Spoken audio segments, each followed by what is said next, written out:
अगर क्लेश है तो जगदम्बा के मंदिर में मक्खन चढ़ाओ।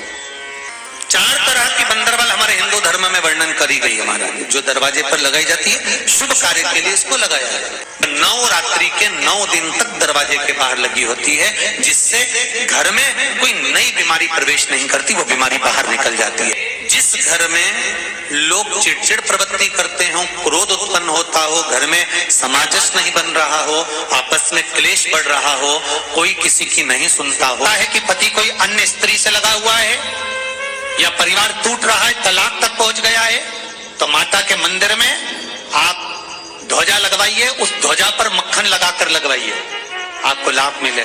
भगवान शिव ने कहा पहली आम के पत्ते की बंदरवाल।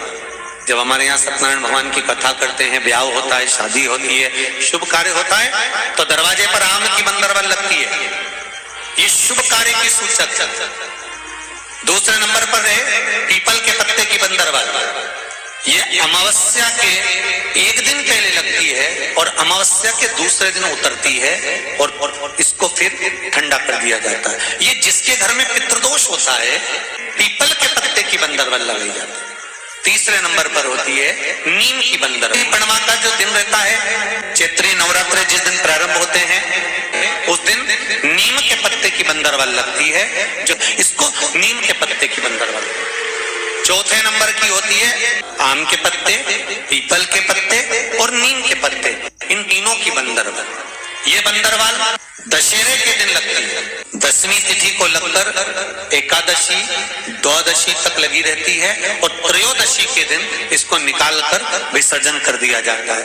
ये जिस घर में लोग चिड़चिड़ प्रवृत्ति करते हो, क्रोध उत्पन्न होता हो, घर में सामंजस्य नहीं बन रहा हो, आपस में क्लेश बढ़ रहा हो, कोई किसी की नहीं सुनता हो, तब ये आम के पत्ते की, पीपल की और नीम के पत्ते की पल्लव बंदरवाल लगाई जाती है।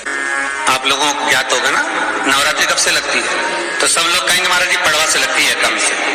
पर देवी भागवत कहती है अगर एकम से लगी तो नवरात्रि पूर्ण कैसे हुई? एकम का दिन लगी तो एकम के दिन की रात्रि, फिर दूज के दिन की रात्रि, तीज के दिन की रात्रि, चतुर्थ दिन की रात्रि, पंचम दिन की रात्रि, छठे दिन की, 7वें दिन की, 8वें दिन की, 9वें दिन की रात्रि। पर 9वें दिन तो सुबेरे पूजन करके, यज्ञ करके, अनुष्ठान करके देवी को विसर्जन कर दिया, फिर नवरात्रि पूर्ण कैसे?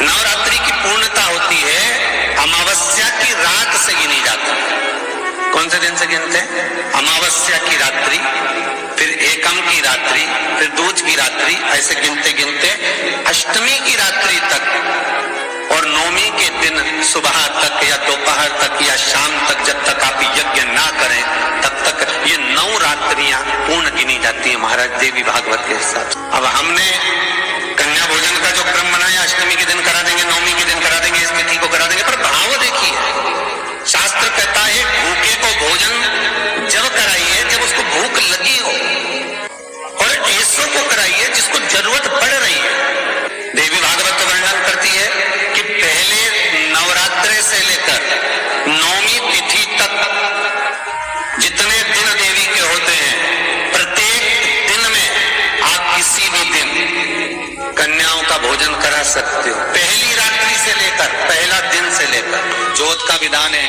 नवरात्रे में देवी की ज्योत लगती है, अखंड ज्योति लगती है, जवारे बुआए जाते हैं, कलश लगता है। ज्योत का भी विधान है, जिसके यहाँ दिया अखंड जलाया जाता है, अगर वो दिए की लो, दिए की बाती अगर दक्षिण दिशा की होती है तो उसके घर में साल भर में एक घात जरूर होती। जो दिया अखंड जलता है उसकी बाती का मुख दक्षिण का नहीं होना चाहिए। देवी भागवत को अगर सुना हो तो देवी भागवत में स्पष्ट किया गया कि पूर्व की ओर मुख करा हुआ दिया, अर्थात पूर्व की ओर ज्योत जो जलाई जाती है वो संपदा की वृद्धि करती है।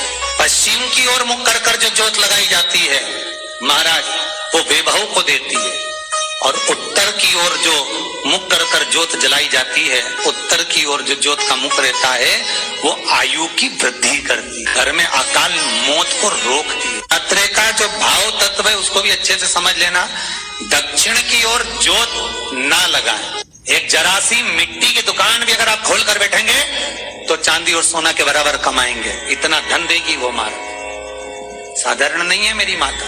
तात्विक सुख का आनंद देने वाली, लाभ तत्व प्रदान करने। बच्चे बहुत ज्यादा अपशब्द बोल रहे हैं, मुंह चला रहे हैं और प्रेम नहीं रख रहे, तो माता के मंदिर में लाल पुष्प, लाल चंदन और लाल चूड़ी माँ को समर्पित करिए, प्रेम बढ़ेगा। बच्चा कभी आप जी से कम नहीं बोलेगा, प्रेम की भाषा निकली। माँ जगतजननी की आराधना, जगदम्बा की उपासना। नवरात्रे में 9 दिन में से कोई एक दिन ऐसा ले लो जिस दिन कन्याओं का भोजन कराओ, साथ में उनको लाल चुनरी ओढ़ाओ या कोई लाल वस्त्र, लाल पूजन की सामग्री उनको दो, सुख मिलेगा, आनंद आएगा। श्री शिवाय नमस्तुभ्यम। चैनल पर कथा सुन रहे हो, जितने फेसबुक और यूट्यूब पर सुन रहे हो, बहुत सावधानी से सुनना। महापुराण की कथा आपको कभी भटकने नहीं देगी। शिव महापुराण की कथा आपको एक स्थिरता प्रदान कर देती है कि अब आप भगवान के चरणों में पहुंच चुके हो, शून्य पर आकर बैठ गए हो, अब कहीं नहीं जाना, वो भोलेनाथ समान।